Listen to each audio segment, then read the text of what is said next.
Resident Evil 3 was a good game.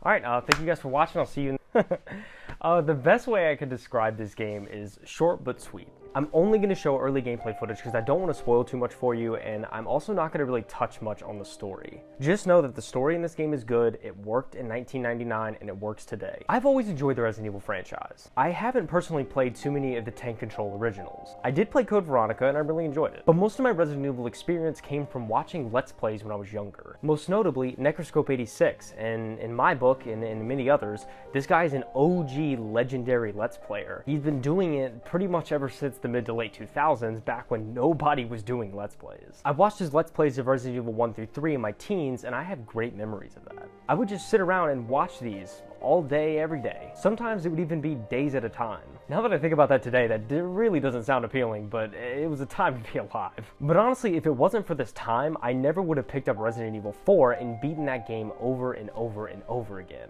Every time nowadays, if I play any game that has any sort of buy system in it, I'm sitting there cracking jokes with my friends of, "What are you buying?" So when Resident Evil 2 Remake was announced in 2015, the hype was real for me. Resident Evil 7 came out, it did what it did, and it introduced us to the RE engine. When Resident Evil 2 Remake actually came out, it ended up using this engine. I mean, come on, not only did this game look graphically astounding, the gameplay and the entire aesthetic of this game is just the pinnacle of a remake. They ended up changing the mechanics and picking a more modern-day Resident Evil 4-inspired third-person approach. Although this gameplay mechanic was a complete polar opposite of the original, it withheld a lot of the story from the original game. It also took a lot of the survival horror aspects as well as the ambiance from the source material and really made it shine. Resident Evil 3 Remake was a lot similar graphically, and to me it didn't disappoint. This game definitely strips out the survival horror aspects of Resident Evil and goes for a more ammo-abundant third-person shooter approach. Well, at least on the standard difficulty anyway. The general consensus I've been seeing from reviews is that, well, it's too short.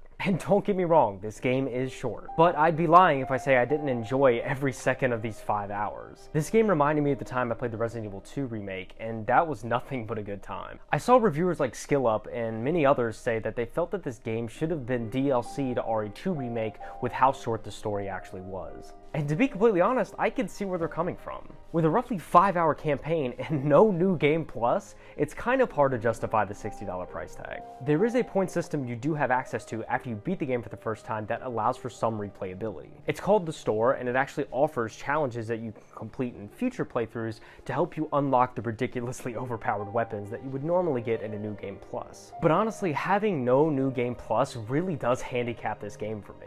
With a campaign that is this short, it only seems logical to have some sort of stronger incentive for replayability, like a new game plus, rather than trying to kill 2,000 enemies in my future playthroughs. It just doesn't seem appealing to me. If you are a hardcore player of the Resident Evil games, there actually are 2 difficulties you unlock if you beat the game on hardcore. Once you actually beat the game on hardcore, you unlock Nightmare, and then if you beat the game again on Nightmare, you unlock Inferno. And these 2 difficulties actually do change up the item and enemy placement for a slightly varied experience. So if you do happen to be a hardcore player, you can very easily get your money's worth out of this game. I personally enjoyed the way Nemesis actually played in this game. Without spoiling too much, some of the encounters are predictable, but it still reminded me a lot of the Tyrant in some ways. Every time I actually ran into him and it wasn't a predetermined cutscene, I felt like I had to get out and get out fast. One thing that was rather annoying in my playthrough, and it honestly probably could just be because I suck, but I would get grabbed by zombies constantly, and it was annoying having to sit through a 5-second animation of them slowly grabbing me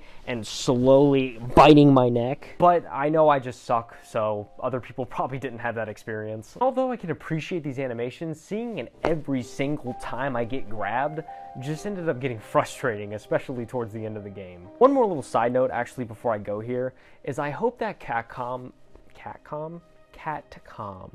I hope Capcom still continues doing these remakes. I think a modern twist is really working at bringing these games to a modern day audience. Don't get me wrong, I still want to see Resident Evil 8 or whatever the future holds for the franchise, but seeing these little remakes is a breath of fresh air. If they were to ever bring out a Resident Evil 4 remake or a Code Veronica remake, which is probably entirely in the cards, I would probably vomit. These remakes are absolutely fantastic, and they honestly just give me a single player experience to look forward to every time they're announced. For Resident Evil 3 Remake though, I don't have a rating to give, but rather a recommendation. If you plan to play the absolute hell out of this game, I would say it's worth the $60 price tag. If you plan to only play this game once in one sitting, I would say it's probably not going to be a $60 game for you. Just wait for the price to drop, and I promise you won't be disappointed. Thank you everyone for watching. I know this was kind of a short review, but this was a short game, so I figured it was only fitting. If you want to see more content from me, don't forget to hit that sub button, hit the like button if you enjoyed it, and oh yeah, ting that bell too. Don't forget that. Hopefully I will see you in the next one, and never stop.